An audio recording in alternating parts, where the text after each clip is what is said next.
প্রিয় স্টুডেন্টস, সকলে কেমন আছো? নিশ্চয়ই সকলে খুব ভালো আছো। আজকে আমি বিখ্যাত নাট্যকার মোহিত চট্টোপাধ্যায়ের লেখা জাম্বো নাটকের দ্বিতীয় দৃশ্য নিয়ে আলোচনা করব। আর এই দ্বিতীয় দৃশ্যটা পড়ার আগে আমরা দেখে নিই যে প্রথম দৃশ্যতে আমরা কি কি দেখেছিলাম। প্রথম দৃশ্যতে দেখেছিলাম যে জাম্বো হলো অত্যন্ত ডানপিটে একটি ছেলে, যে তার বাবার কথা কিছুমাত্র শোনে না, আর তার বিভিন্ন রকমের কার্যকলাপে তার বাবা অতিষ্ঠ হয়ে উঠেছে। আর যেহেতু সে হিন্দি সিনেমা দেখে, সেই জন্য হিন্দি সিনেমা দেখে দেখে হিন্দি ভাষাটা খুব ভালোভাবে সে করায়ত্ত করে ফেলেছে। আর তারপরে সে মুম্বাই যেতে চায় আর মুম্বাই গিয়ে অভিনয় করতে চায়। এইরকম একটা পরিস্থিতিতে দুটো যুবক এসেছে, মাখন আর নিশি তাদের নাম। আর তারা খুব দরিদ্র এবং তারা ঠিক করেছে জাম্বোকে কিডন্যাপ করবে। এইরকম সময় জাম্বোর সঙ্গে তাদের পরিচয় হয়েছে, আর তারা তাদের পরিচয় দিয়েছে যে তারা মুম্বাই থেকে এসেছে আর তারা অ্যাসিস্ট্যান্ট ডাইরেক্টর। তো সেই শুনে জাম্বো নিজেই নিজেকে কিডন্যাপ করার পরামর্শ ওদের দিয়েছে। আর এটাও বলেছে যে জঙ্গলের পাশে একটা ভাঙা বাড়ি আছে যেখানে কেউ যায় না, সেইখানেই ওকে কিডন্যাপ করে রাখতে।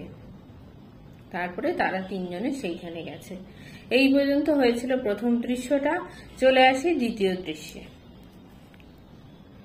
মঞ্চে আলো আসে। জীর্ণ ও বিস্তীর্ণ একটি কোঠাঘর। আসন্ন সন্ধ্যা, তাই জঙ্গলের ভিতরের এই ঘরের আলো নিস্তেজ। এই পরিবেশে পর্দা উঠতেই দেখব জাম্বো মাখনকে মেঝে ফেলে বুকে হাঁটু চেপে ধরে বসে তার দু কাঁধ ধরে ঝাঁকাচ্ছে। তাহলে আমরা দেখতে পাচ্ছি যে একটা আসন্ন সন্ধ্যা মানে হচ্ছে অন্ধকার, মানে সবে তখন সন্ধ্যা হয়ে আসছে, এইরকম একটা পরিবেশ। তো এই পরিবেশের মধ্যে ওই ভাঙা বাড়িতে তারা গেছে। আর যখন পর্দা সরছে তখন দেখা যাচ্ছে যে জাম্বো ওই মাখনকে মেজে ফেলে বুকে হাঁটু চেপে ধরে বসে তার দু কাঁধ ধরে ঝাঁকাচ্ছে। তাহলে এটা একটা অদ্ভুত দৃশ্য যে কিডন্যাপারদেরই যে যারা কিডন্যাপ করেছে সেই মাখনকেই তার বুকের ওপর চেপে বসে আছে যে কিডন্যাপ হয়েছে সে। जाम्बो, इस बार नहीं बांचोगे मुनिया, तेरा जान अभी मेरा मुट्ठी में, समझा? মাখন, নিশি রে বাঁচা, আমাকে মেরে ফেলছে, বাঁচা নিশি, মরে গেলুম রে। তো জাম্বো দেখা যাচ্ছে একেবারে মাখনকে নাস্তানাবুদ করে তুলেছে। ত্রস্তভাবে নিশি ঢোকে। তার মাথায় একটা ন্যাকড়ার ব্যান্ডেজ, কপালের ধারটায় ব্যান্ডেজে হালকা রক্তের ছোপ। দৃশ্যটা দেখেই জাম্বোকে নিশি ছাড়িয়ে নেয়। ছাড়িয়ে নিতে নিতে বলে, নিশি, হচ্ছে কি? খেপে গেছো দেখছি। গলা টিপে তো ওকে প্রায় মেরে ফেলছিলে। জাম্বো, গলা টিপেছি নাকি? ওর কাঁধ ঝাঁকাচ্ছিলাম। নিশি, তাই বা করবে কেন? কি শুরু করেছো কি? মাখন হাঁপাতে হাঁপাতে উঠে বসে মাখন বলে, শুধু কাঁধ ঝাঁকাচ্ছিলে? বুকের ওপর হাঁটু চেপে বসেছিলে কে? দম নিতে পারছিলাম না। তাহলে আমরা দেখতে পাচ্ছি যে ওখানে মাখনকে এইরকম ভাবে অত্যাচার করছে, একেবারে নাস্তানাবুদ করে তুলেছে। সেই সময় নিশি এসে উপস্থিত হয়েছে আর নিশি তাকে ছাড়িয়ে নিয়েছে জাম্বোর হাত থেকে মাখনকে। জাম্বো, শুধু আমাকে গাল দিলে কেন? চুল ধরে ঝাঁকালে কেন? আমি ছেড়ে দেব বান্দবাজি? মাখন, শুধু তুমি আমার ইনহেলার থেরাপির যন্ত্রটা মাটিতে ছুঁড়ে ফেললি কেন? ওটা ছাড়া আমার চলে না, সেটাকে ড্যামেজ করলি। জাম্বো, যন্ত্রটা আমার হাত থেকে কেড়ে নিতে চাইলে কেন? মাখন, কেড়ে নেব না, বুঝলি নিশি? দেখি আমার যন্ত্রটা নিয়ে খুদে বিচ্ছুটা একটা ঘেউ কুকুরকে হাঁ করিয়ে ওটার মুখে পাম্প করে যাচ্ছে। কেড়ে নিয়ে ওর দু গালে ঠাস ঠাস করে চর কষায় নিয়েই ওর ভাগ্যি, অতচ্ছাড়া বদমাস। জাম্বো, ফের গাল দিচ্ছ? गंदे नाली के कीड़े, तुझको बोटी बोटी करके कुत्तों को खिलाऊंगा कमीने। কথাটা বলেই জাম্বো মেঝে থেকে একটা ভাঙা ইট তুলে মাখনের দিকে ছড়ে। গায়ে লাগে না, মাখন আটকে সরে যায়। নিশি তর্জন করে ওঠে। তাহলে এখানে একেবারে শোচনীয় অবস্থা মাখনের। তার দিকে ইট ছড়েছে আর মাখন কোন রকমে সরে গিয়ে প্রাণে বেঁচেছে। নিশি, জাম্বো আরম্ভ করেছো কি? সীমা ছাড়িয়ে যাচ্ছ। ওই ইট ওর গায়ে লাগলে? জাম্বো, লাগবে কি করে? আমি ওকে টিপ করে মেরেছি। টিপ করে মারলে বলো তো ওর রক্ষে ছিল? তাহলে আমরা দেখতে পাচ্ছি যে জাম্বোকে এইরকম ভাবে মাটিতে ফেলে তার বুকের ওপর চেপে বসে তার কাঁধ ধরে ঝাঁকাবার কারণ হিসেবে দেখা যাচ্ছে যে জাম্বো মাখনের যে ইনহেলার থেরাপির মেশিনটা নিয়ে একটা কুকুরের মুখে স্প্রে করছিল। আর এটা দেখে তো রেগে যাওয়াটাই স্বাভাবিক, যার জন্য মাখনও রেগে গেছে এবং তার হাত থেকে কেড়ে নিয়েছে এবং তার চুলটা হয়তো একটু টেনে দিয়েছে। তাতেই রেগে গিয়ে জাম্বো তখন তাকে এইরকম মাখনের উপরে চেপে বসে, বুকের উপর চেপে বসে ওকে কাঁধ ধরে ঝাঁকাচ্ছে। এইরকম একটা পরিস্থিতি। তখন এসে নিশি তাকে রক্ষা করছে। মাখন, ছেলেটার কথা শুনলে হাড় পিত্তি জলে কিনা বল। বেকায়দায় আছি বলে, নইলে বাছাধনকে টের পাইয়ে দিতাম। এমন টেটিয়া ছেলেকে পাকে পুঁতে রাখলে তবে শান্তি হয়। জাম্বো, শুনলে? নিজের দোষ বলে ওর দোষ দেখছো না, ওকে ডাঁটো। নিশি, কি ডাঁটবো? নিজে কি করছো তাই ভাবো। আমাকে নিয়ে বুল ফাইট খেলতে গিয়ে পেটে ঢু মেরে খানায় ফেলেছো, কপাল কেটে গেছে, হাত পা ছড়ে গেছে, কিচ্ছুটি বলিনি। আমার এক পাটি বুট জুতো নিয়ে কুকুর তাড়া করে জঙ্গলে ছুঁড়ে তা হারিয়েছো। টর্চটাকে স্টেন গান বানিয়ে ফাইটের খেলা দেখাতে গিয়ে তার 12টা বাজিয়েছো। মাখনের ওপর অকথ্য হামলা চালাচ্ছ, তোমাকে কত সহ্য করব? তাহলে শুধু যে মাখনকেই অত্যাচারিত হতে হয়েছে তা নয়, জাম্বোর হাতে নিশিকেও অপদস্থ হতে হয়েছে এবং বিভিন্ন ভাবে কখনো তার জুতো ছুঁড়ে দিয়ে হারিয়ে দিয়েছে, কখনো বা টর্চটাকে নষ্ট করে ফেলেছে, কখনো তাকে খানায় ফেলে দিয়েছে। এরকম নানাভাবে ওকে নাস্তানুবুদ করেছে। মাখন, সন্ধে হয়ে আসছে, রাত হোক ওর হচ্ছে। ভাঙাচোরা একটা ভূতের বাড়িতে আছি, একটা মোমবাতিও সঙ্গে নেই। টর্চটা ছিল সেটা গেছে, অন্ধকারে ভূত কিলবিল করবে। তুই কত বড় মস্তান তখন দেখবো। জাম্বো, ওই দেখো ভয় দেখাচ্ছে। নিশি, তোমার ভয় তাহলে আছে? আর জাম্বো, मैं भूत से डरता, मैं डरपोक नहीं सिर्फ भूत से। তখন বলছে যে অন্ধকারে যে ভাঙা বাড়ি, তো সেখানে ভূতের ভয় দেখাচ্ছে। আর জাম্বো সত্যি ভূতে ভয় পায়, যার জন্য ও বলছে मैं भूत से डरता, আর কাউকে ভয় পাই না, শুধু ভূতকেই ভয় পাই। তাহলে যেখানে দেখো যার কোনো অস্তিত্বই নেই ভূতের, সেই ভূতকে জাম্বো ভয় পায়। আর সাধারণ মানুষকে বা তার নিজের বাবাকে বা যে কোনো মানুষকেই সে ভয় পাচ্ছে না। মাখন, তোর হিন্দি বাত বন্ধ করবি? জাম্বো, তোমার কথায় মুম্বাইতে হিন্দি চলে, इसलिए मैं। নিশি, রাত হোক, মুম্বাই যাবে না স্বর্গে যাবে তখন বুঝবে। ভূত না হোক, এরকম জঙ্গলে তো সাপের রাজত্ব, অন্ধকারে তো কিচ্ছু নজরে আসবে না। কেউ কি বেঁচে ফিরতে পারবো? জাম্বো, আমি 2খানা সাপ দেখেছি, একটা ফনা তুলেছিল। তাহলে সত্যি ওখানে সাপ রয়েছে। নিশি, বিরতে তো কম যাও না, আমাদের ওপর গায়ের জোর না ফলিয়ে চারিদিকে সাপ বিছেগুলো মারতে পারোনি? মাখন, ওর বুদ্ধিতে নেচে কেন যে এখানে এলাম নিশি, তখন আর যাব কোথায়? তাছাড়া জায়গাটা তো আমাদের কাজের পক্ষে আইডিয়াল। হ্যাঁ, তার এই লাইনটা খুব গুরুত্বপূর্ণ, যে জায়গাটা হলো আমাদের কাজের পক্ষে আইডিয়াল। কেন কাজের পক্ষে আইডিয়াল? না, এটা হচ্ছে লোকচক্ষুর অন্তরালে একটা জায়গা, যে জায়গার মধ্যে খুব সহজেই লুকিয়ে থাকা যায়, দিনের বেলাতেও সেখানে কোনো মানুষ আসে না। তাই বলছে লুকানোর জন্য আদর্শ একটা জায়গা। ঝোলালো ওনার ড্যাডি। ফেলুবাবু সেই দুপুরে বলল, অত ক্যাশ টাকা নেই, জোগাড়ে বেরুচ্ছি। তারপর তো দেখলি তিনবার ফোন করলাম, ফেলুবাবু বাড়ি ফেরেনি।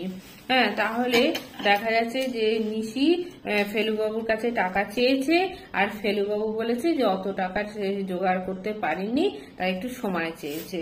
তারপরে ফোন করেছে 3বার নিশি, কিন্তু তার কোনো উত্তর দেয়নি, ফোন ধরেনি। মাখন, থানায় যায়নি তো নিশি, সে সাহস হবে না। মাখন, এখন একবার ফোন করে দেখ। নিশি ফোনটা বার করে ডায়াল করে। নিশি, হ্যালো, তাহলে ফিরেছেন? ফিরেই ফোন করেননি কেন?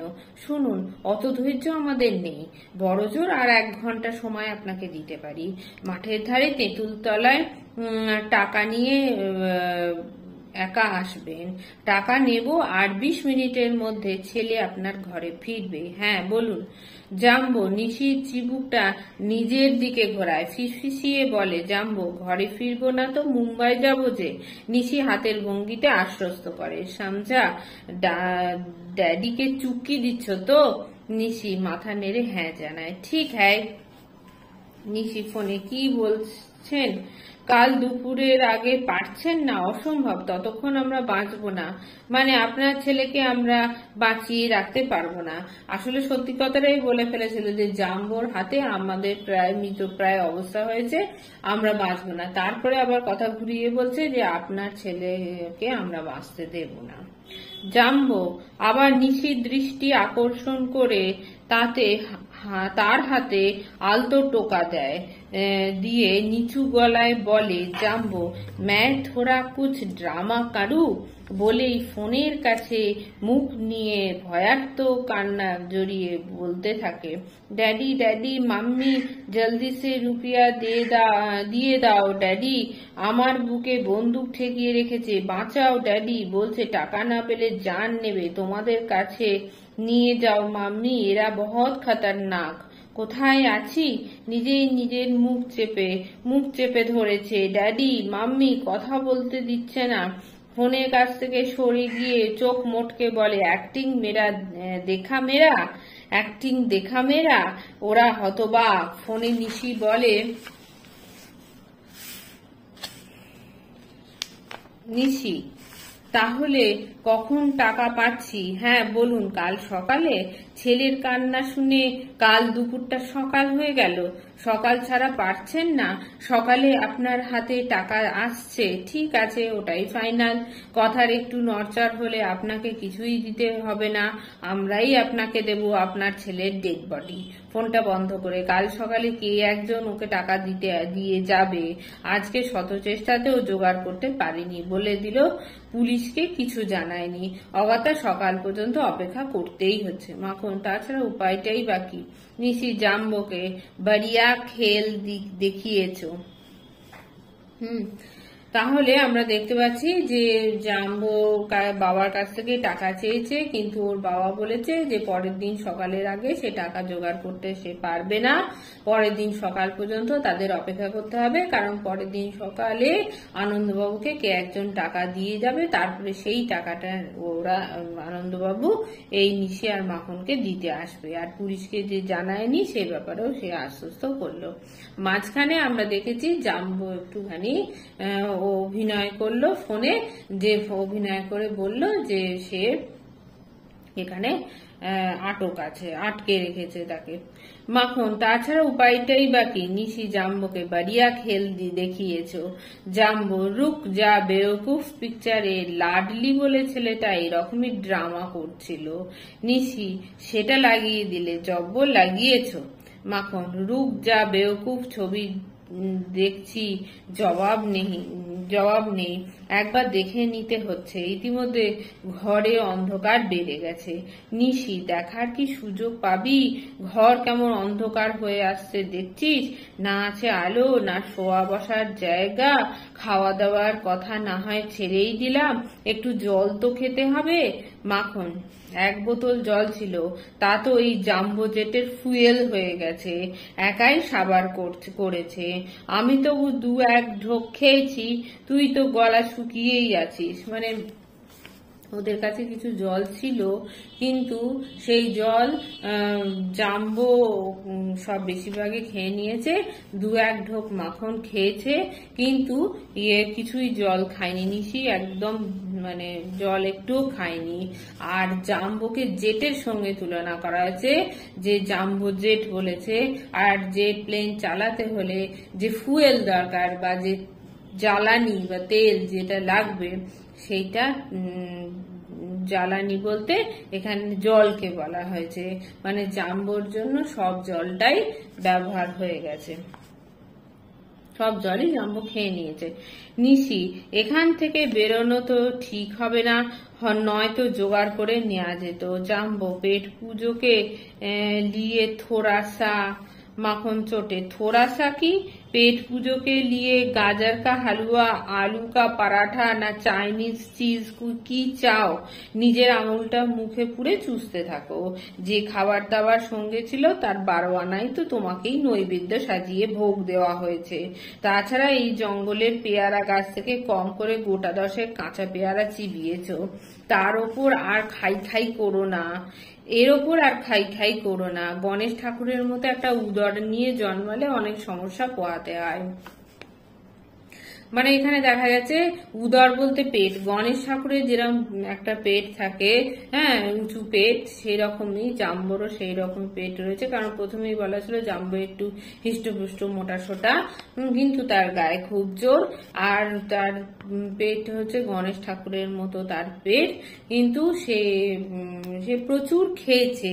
হ্যাঁ, এখানে দেখা যাচ্ছে যে ওদের যা যা খাবার ছিল সেই সব তো খেয়েইছে, তার সঙ্গে পেয়ারাও খেয়েছে, গোটা 10 কাঁচা পেয়ারা খেয়েছে। নিশি, থাম না মাখন। জাম্বো নিশিকে, তুমি ভালো লোক, লেকিন তোমার পার্টনারটা খুবই ঘাটিয়া আছে। মাখন, থাম থাম, তুই জব্দ রাত্রিরে, ভূতের বাড়ি এটা, ভয় চোখ মুছতে পারবি? চোখ মেলেও থাকতেও পারবি না, তোর কি অবস্থা হয় দেখ। জাম্বো, ভয় দেখাচ্ছ কিন্তু, রাত্রির বলে কিছু বলছি না। নিশি, বাইরের অবস্থাটা একবার দেখে আসি। নিশি চলে গেল। মাখন, मैं हूँ ব্যাটম্যান, রাত কা রখওয়াল। এবার রাত্রে তোর কত বাহাদুরি দেখা আছে দেখা। জাম্বো, কাল সকাল হোক, इसका बदला जरूर लूंगा। শেষ করে দেব, সুবা আনে দো। মাখন, সুবা পর্যন্ত আগে বেঁচে থাকবি তবে তো। নিশি দ্রুত আসে, চোখে বিস্ময়। নিশি, মাখন, এই দরজার কাছটায় একবার আয়। মাখন ব্যস্তভাবে দরজার কাছে যায়। জাম্বো মাখনের পিছে পিছে যায়, ধীরে, একটু ভয় ভাব নিয়ে। ওই গাছটার দিকে তাকা। মাখন, কোন গাছটা? নিশি, ওই যে বাঁ দিকের বড় গাছটা, নিচু ডালটার দিকে তাকা। মাখন, দড়িতে একটা হাঁড়ি ঝোলানো রয়েছে না? নিশি, হ্যাঁ, এটা আগে ছিল। মাখন, না। নিশি, তাহলে জাম্বো, সত্যানাশ। মাখন, সত্যানাশ। জাম্বো, শুরু হো গয়া, ভূত কা খেল, শুরু হয়ে গেল। জাম্বো নিশির কোমর জড়িয়ে ধরে। হ্যাঁ, তাহলে আমরা দেখতে পাচ্ছি যে নিশি একটু বাইরেটা তদন্ত করে দেখে আসতে যায়, আর বাইরে এসে একটা মানে অদ্ভুত কিছু জিনিস দেখে ও মাখনকে ডেকে আনে, আর পেছন পেছন জাম্বো সেখানে এসে উপস্থিত হয়। আর মাখন তারপরে দেখছে যে ওইখানে গাছের ওপরে কি যেন একটা উঁচু ডালের দিকে দড়িতে একটা হাঁড়ি মতো কি ঝোলানো রয়েছে। নিশি, ভয় কিসের, এতগুলো লোক আছে। আর সেই সময় জাম্বো খুব ভয়ার্ত হয়ে ওঠে রাত্রিরে অন্ধকারে, আর ভূতের ভয় পায় সে, এবং তখন নিশি তাকে অভয় দিয়ে বলে যে আমরা এতগুলো লোক আছি, তোমার ভয়ের কিছু নেই। মাখন হঠাৎ কি চোখে পড়ে ওধারের ওই গাছের ডালটা দেখ নিশি। নিশি তাকায় সেদিকে। দেখেছিস? নিশি, হ্যাঁ, ওদিকে কি যেন ঝুলছে। মাখন, মনে হচ্ছে গলায় দড়ি দিয়ে ঝুলছে, দেখ তো ভালো করে। জাম্বো দু চোখ ঢাকে। নিশি, না রে, মনে হচ্ছে রোল করে গোটানো মাদুর টাইপের কিছু হবে। আর ওদিকে ওপাশে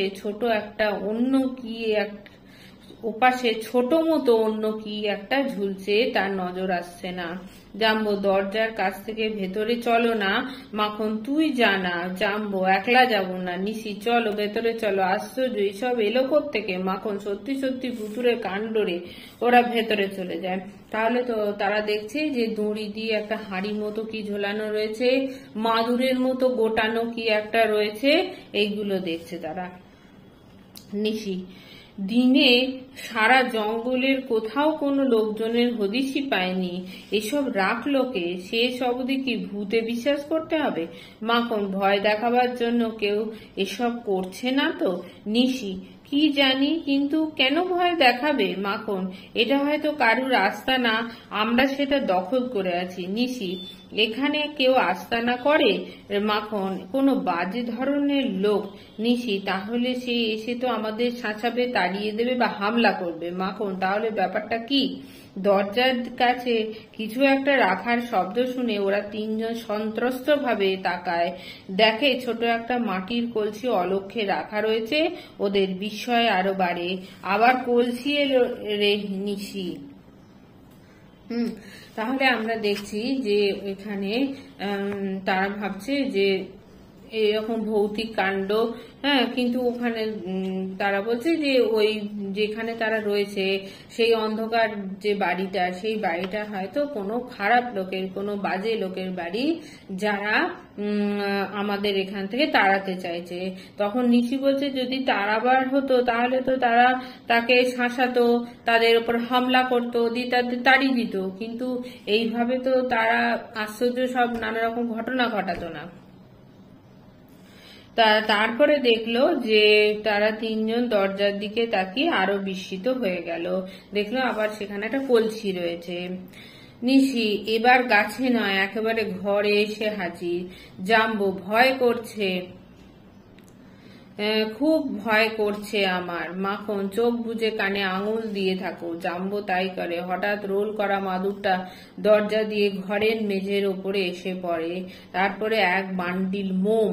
তাহলে আগে সেই হাঁড়ি টাড়িগুলো বাইরে দেখেছিল, মাদুর টাদুর গুলো, এবার সব ঘরে এসে পড়ছে। হাঁড়িটাও ঘরে আসলো, মাদুরটাও ঘরে আসলো, এক বান্ডিল মোম এলো। জাম্বো, আউর কুছ হুয়া, আওয়াজ পেলাম একটা। তাহলে জাম্বো এবার চোখ ভয়ে বন্ধ করে আছে, তাই ও জিজ্ঞাসা করছে যে কিছু একটা আওয়াজ হচ্ছে, তাহলে আরো কিছু ঘটনা ঘটেছে। মাখন, চুপ করে বস। নিশি, এটা তো মোমের বান্ডিল, শোবার জন্য মাদুর, রাত্রে আলো জ্বালাবার জন্য মোম, কলসিতে মনে হচ্ছে খাবার জল আছে। যা যা আসছে সবই আমাদের খুব দরকারের জিনিস, কিন্তু সে এসব করছে কেন? মাখন, আড়ালে থেকেই বা করছে কেন? আমাদের উপরে দরদের কারণটাই বা কি? ভাবিয়ে তুলল। জাম্বো একবার চোখ খুলে মাদুর ইত্যাদি দেখে আবার চোখ মোজে। এই সময় বাঁ হাতের দড়িতে হাঁড়ি ঝুলিয়ে ডান হাত পেছনে রেখে খালি গায়ে পাঁজরা বের করে উঁচিয়ে ধুতি পরা রহস্যময় চোখ মুখের এক বয়স্ক মূর্তি দরজার কাছে আলো আঁধারিতে এসে দাঁড়ায়। তাহলে এই এতক্ষণ যে ঘটনাগুলো ঘটছিল, তারপরে আরো এক আশ্চর্য ঘটনা ঘটলো। একটা বয়স্ক মতো লোক এসে দরজার কাছে দাঁড়ালো। তার বাঁ হাতে দড়িতে হাঁড়ি রয়েছে আর ডান হাত পেছনে রেখেছে, পাঁজরা বের করা, উঁচিয়ে ধুতি পরা, এরকম একটা লোক। লোকটি আমায় দেখে মুচ্ছ যেও না, কিন্তু মুচ্ছ যাবে না তো? নিশি আর মাখন মাথা নাড়ে। মুচ্ছ বলতে আমাকে দেখে তোমরা অজ্ঞান হয়ে যাবে না তো, মানে সেন্সলেস হবে না তো? তাই লোকটা বলছে। চোখ যে ছানা বড়া হয়ে আছে তোমাদের, এই হাঁড়িতেও ছানা বড়া আছে, টাটকা, খেতে খুব সরেস, রাতে খাবে, কেমন খাবে তো? ওরা ঘাড় নেড়ে হ্যাঁ জানায়। লোকটি হাঁড়ি নামিয়ে রাখে। কষ্ট মষ্ট করে এই মাদুরেই তিনজনে ঘুমিয়ে নিও। ওরা ঘাড় নেড়ে হ্যাঁ জানায়। মোম রইল, জ্বালবে, কলসিতে খাবার জল আছে, খাবে। কলসির মুখে মাটির গিলাস বসানো আছে। ওরা ঘাড় নেড়ে হ্যাঁ জানায়। ভাবছো তোমাদের জন্য এত সব করছি কেন? এই ভাঙা বাড়িতে সাপ খোপ ছাড়া তো কেউ আসে না। কতকাল পরে মনীষী অতিথি এলো এখানে, সেবা তো একটু করতেই হয়, অতিথি বলে কথা। মিষ্টি গলায়, এবার আসি আমি। ওরা ঘাড় নেড়ে সম্মতি জানায়। জাম্বো চোখ খোলে, কান থেকে আঙুল নামায়। লোকটি আবার দরজার কাছে উদয় হতে জাম্বো আবার চোখ বন্ধ করে। তাহলে লোকটা এই সমস্ত জিনিসপত্র দিয়ে মিষ্টি গলায় এবার আমি আসি বলে বিদায় নিল। দিয়ে কি কি দিল না, ওদের মোম দিল, হ্যাঁ, তারপরে মোমবাতি দিল, আর মাদুর, হ্যাঁ, খাবার, জল, আবার মিষ্টি, এই সমস্ত দিয়ে তারপরে ও চলে গেছিল। তখন জাম্বো চোখ খুললো। তারপরে আবার লোকটা দরজায় উদয় হলো। তখন আবার ভয়ে জাম্বো চোখ বন্ধ করে নিল। আর লোকটা এত সব অদ্ভুত ঘটনা ঘটাচ্ছিল, সেগুলো কিন্তু সমস্ত ঘটনাগুলোই দেখো তাদের অনুকূলে, তাদের ওই তিনজনের সুবিধার জন্য লোকটা ঘটনা ঘটাচ্ছে। কিন্তু কেন যে লোকটা এই সমস্ত সহযোগিতা তাদের করছে, সেইগুলো কিন্তু এরা তিনজন কেউ বুঝতে পারছে না। আর জাম্বো তাকে ভূত বলে মনে করছে, কিন্তু লোকটা বলছে যে না, এতদিন পরে অতিথি এসেছে, তোমরা এসেছো, তাই আমার একটু অতিথি সেবা করার ইচ্ছা হয়েছে, কিন্তু তোমরা আমাকে দেখে ভয় পেও না। হ্যাঁ, তো সেইটাই লোকটা মিষ্টি গলায় বলছে। আবার ফিরে এসে বলছে লোকটা, দেশলাই দিতে ভুলে গিয়েছিলাম, দেশলাই রাখে রইল, নির্ভয় ঘুমিয়েও। আমি ঘরের বাইরে টহল দিচ্ছি, সাপ বিছে ছুঁচো কিচ্ছু ঘরে আসতে পারবে না। কাটছো না কেন? আমি ভূত নই, আমার নাম রামলোচন, রাম নামে ভূত পালায়, নির্ভয়ে থাকো। পেছনের হাত সামনে আনে, তার হাতে একটা টর্চ। এই দেখো আমার হাতে টর্চ। ভূতের হাতে টর্চ থাকে? ভূত টর্চ জ্বালে, এই দেখো জ্বালছি, জ্বালায়, আবার ফুস, নেভায়, আবার জ্বালাচ্ছি, আলো জ্বলে, আবার ফুস। টর্চ নেভাতেই সেই অন্ধকারে দৃশ্যটি শেষ হয়। তাহলে এখানে দ্বিতীয় দৃশ্য শেষ হচ্ছে। আর লোকটা এই বলছে যে আমি কোনো ভূত নয়, হ্যাঁ, আমার হাতে দেখো টর্চ রয়েছে। তা ভূতের হাতে কি টর্চ থাকে? ভূতের হাতে তো টর্চ থাকে না। আমি ভূত নয়, আমার অতিথি সেবা করার ইচ্ছা হয়েছে, তাই আমি তোমাদের সহযোগিতা করছি। আর বাড়ির বাইরে সাপ খোপ বিছে যাতে ঘরের মধ্যে কেউ ঢুকতে না পারে, তোমাদের যাতে কোনো রকম সমস্যা না হয়, সেই জন্য ও বলছে যে আমি পাহারা দিয়ে থাকবো, তোমরা নির্ভয় এখানে ঘুমো। আর লোকটা নিজের নাম বলছে যে ওর নাম হচ্ছে রামলোচন, হ্যাঁ, রাম নামে ভূত পালায়, সুতরাং আমি কোনো ভূত নয়। আর এই বলে এই দ্বিতীয় দৃশ্যটা এখানে শেষ হয়ে যাচ্ছে। তো আমরা পরবর্তী ভিডিওতে তৃতীয় দৃশ্য পড়বো। এই দৃশ্যের মধ্যে যদি কিছু অসুবিধে থাকে তাহলে আমাকে জানিও, আমি উত্তর দেওয়ার চেষ্টা করব। আইসিএসসি বোর্ডের বাংলা বিষয়ে যে কোনো রকম সাহায্য পাওয়ার জন্য আমার চ্যানেলটিকে ফলো করো, ভালো লাগলে লাইক দিও, আর সাবস্ক্রাইব করা অনুরোধ রইল। তোমাদের সহযোগিতা আমার একান্তই কাম্য। দেখা হচ্ছে পরবর্তী ভিডিওতে। সকলে খুব ভালো থেকো।